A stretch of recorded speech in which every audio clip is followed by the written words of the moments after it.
नमस्कार दोस्तों, हर हर महादेव। उम्मीद है आप सभी मस्त होंगे और अपने अपने काम में व्यस्त होंगे। आप सभी का स्वागत है यहाँ पर, जहाँ आपको हर किताब का सार हिंदी भाषा में मिलेगा। किताबें हमारी सच्ची दोस्त हैं। आशा है कि आप सभी को ये पसंद आएगी। धन्यवाद और सीखना जारी रखें।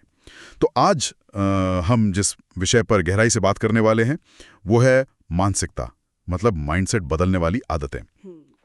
हमारे पास जो जानकारी है, जैसे कुछ लेख हैं, कुछ नोट्स हैं, उनमें यही बात सामने आई है कि कैसे रोज की छोटी छोटी आदतें हमारी सोच बदल सकती हैं।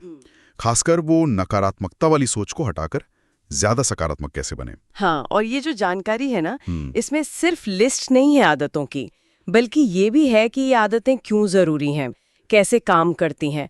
लगता है इनका मकसद सिर्फ आदतें गिनाना नहीं है, बल्कि ये समझाना है कि इनसे स्पष्टता, आत्मविश्वास, अनुशासन, ये सब कैसे बढ़ता। बिल्कुल। तो चलिए इसी पर बात करते हैं। एक चीज जो बार बार सामने आई वो थी सकारात्मक पुष्टि, मतलब पॉजिटिव एफर्मेशंस। अक्सर लोग सोचते हैं कि ये बस अच्छा महसूस करने के लिए है, लेकिन एक लेख में इसके दिमागी असर की बात थी, है ना? हाँ, बिल्कुल। ये बहुत दिलचस्प पॉइंट था। जानकारी यही बताती है कि ये सिर्फ मन बहलाना नहीं है। जब हम लगातार दोहराते हैं ना कि मैं ये कर सकता हूँ या मैं सीख रहा हूँ, तो ये असल में हमारे दिमाग के जो रास्ते हैं ना, न्यूरल पाथवेज, उनको बदलता है। अच्छा। हाँ, एक जगह इसे मानसिक कसरत जैसा कहा गया था। जैसे मांसपेशी बनती है ना कसरत से, वैसे ही बार बार दोहराने से ये नए पॉजिटिव रास्ते मजबूत होते हैं और पुराने, वो नेगेटिव वाले, कमजोर पड़ जाते हैं। तो ये सिर्फ मनोवैज्ञानिक नहीं, शारीरिक लेवल पर भी है। और ये सेल्फ वर्थ, मतलब खुद की कीमत समझने में कैसे मदद करता है? क्योंकि कई बार लोग कहते हैं ये तो बनावटी लगता है। हाँ, सही सवाल है, और इस पर बात हुई है सामग्री में। एक रिसर्च का सार था, उसमें बताया गया कि दो चीजें जरूरी हैं। एक तो वो बात सच्ची लगे, मतलब प्रामाणिक हो, और दूसरी निरंतरता। सच्ची लगे मतलब ऐसी बात ना हो जो बिल्कुल ही अविश्वसनीय हो, थोड़ी चुनौतीपूर्ण हो, पर लगे कि हाँ ये हो सकता है, वरना दिमाग मानेगा ही नहीं। अच्छा। और लगातार करना जरूरी है। हाँ, क्योंकि ये दिमाग के रास्ते धीरे धीरे बदलते हैं। और जहाँ तक आत्ममूल्य की बात है तो वो सीधा जुड़ा है।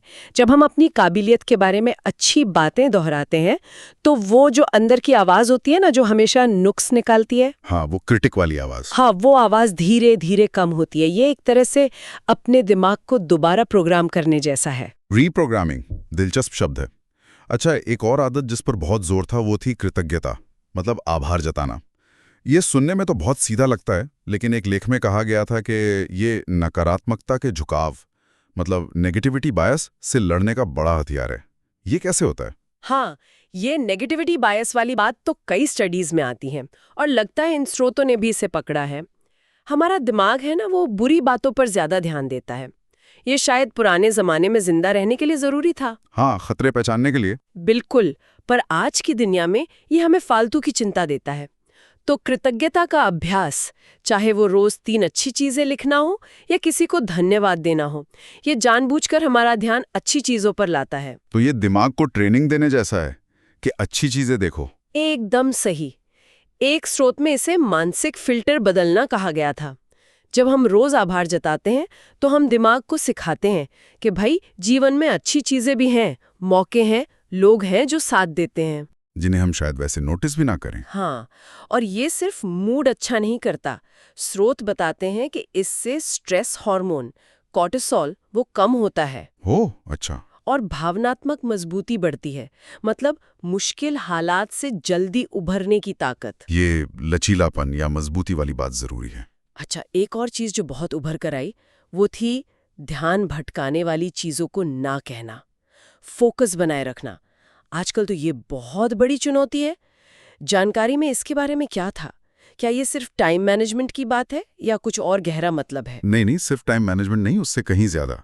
एक लेख में इसे कहा गया मानसिक ऊर्जा बचाना। मानसिक ऊर्जा बचाना। हाँ, सोचिए, हर बार जब हम किसी फालतू चीज को हाँ कहते हैं, कोई गैर जरूरी मीटिंग, सोशल मीडिया का नोटिफिकेशन, दूसरों की फालतू मांगे, तो हमारी दिमागी ताकत, हमारा फोकस उधर चला जाता है। वो लिमिटेड है। सही बात है। तो ना कहना, खासकर उन चीजों को जो हमारे असली लक्ष्य या उसूलों से मेल नहीं खाती, वो हमारी सबसे कीमती चीज, हमारा ध्यान, बचाता है। लेकिन ना कहना कई लोगों के लिए बड़ा मुश्किल होता है। क्या इसके तरीके भी बताए गए थे?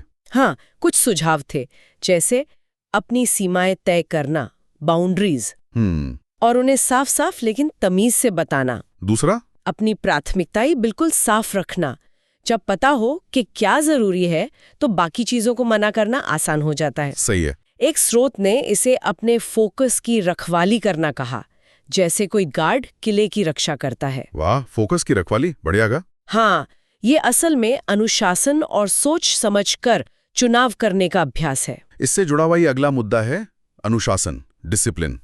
लोग अक्सर प्रेरणा मतलब मोटिवेशन के पीछे भागते हैं, लेकिन कई लेख कह रहे थे कि असली बदलाव तो अनुशासन से आता है।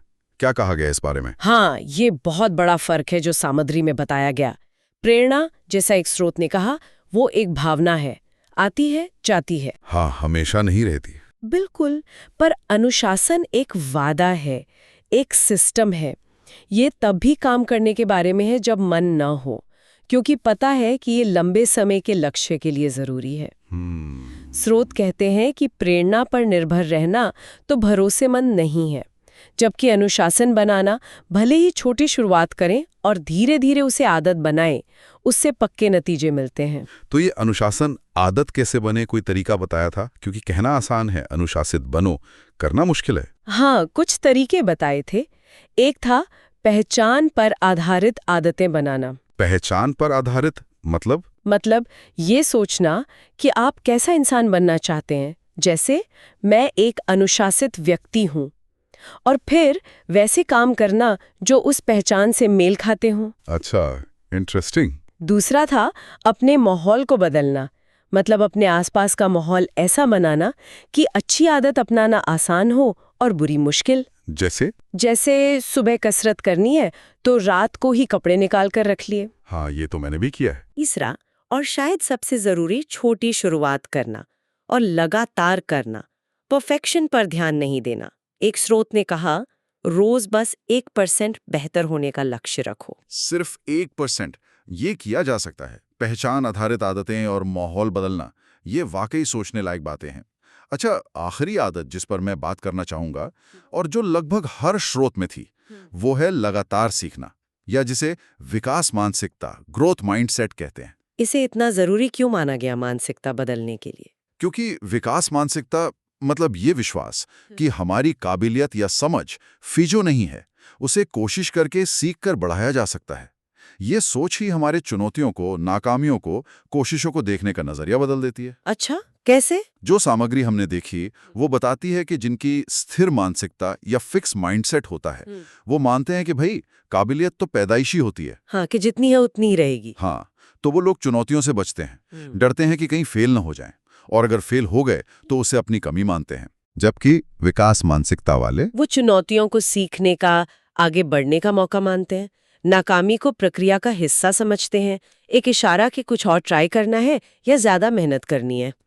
तो स्रोत इस पर जोर देते कि लगातार सीखने की आदत, किताबें पढ़ना हो, कोई कोर्स करना हो, नई स्किल सीखनी हो, ये इस विकास मानसिकता को मजबूत करती है। हाँ, हमारा दिमाग एक्टिव रहता है, जिज्ञासु रहता है, सिचुएशन के हिसाब से ढलना सीखता है। हाँ, ये तो है, दिमाग तेज रहता है। बिल्कुल। एक लेख में तो ये भी कहा गया कि ये मानसिकता न सिर्फ पर्सनल ग्रोथ बल्कि करियर में सफलता और पूरी जिंदगी की संतुष्टि के लिए भी जरूरी है। तो अगर हम इन सब को मतलब सकारात्मक पुष्टि का दिमागी असर, कृतज्ञता से नेगेटिविटी का मुकाबला, फोकस की रखवाली, अनुशासन की जरूरत और विकास मानसिकता, इन सब को जोड़कर देखें तो इन स्रोतों से कुल मिलाकर निचोड़ क्या निकलता है? निचोड़ यही लगता है कि मानसिकता बदलना कोई एक दिन का जादू नहीं है।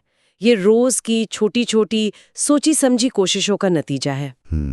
लगातार कोशिशें। जैसे अनुशासन होगा तो आप आभार जताने या कुछ सीखने के लिए टाइम निकाल पाएंगे। सही बात है। विकास मानसिकता होगी तो आप सकारात्मक पुष्टि को ज्यादा असरदार तरीके से अपना पाएंगे, शायद उस पर ज्यादा विश्वास कर पाएंगे। और ये सब मिलकर हमें क्या बनाता है, क्या हासिल होता है इससे? जानकारी के हिसाब से इनसे एक ऐसी सोच बनती है जो ज्यादा लचीली होती है, ज्यादा आशावादी होती है, हम खुद को बेहतर समझते हैं और हमारे जीवन का एक मकसद होता है।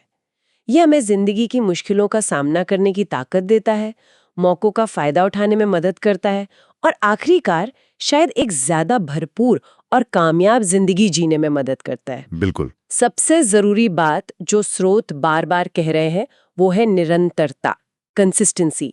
ये मैराथन है, 100 मीटर की दौड़ नहीं, रोज की कमिटमेंट है। ये वाकई एक बहुत गहरी बात इन स्रोतों से निकली है।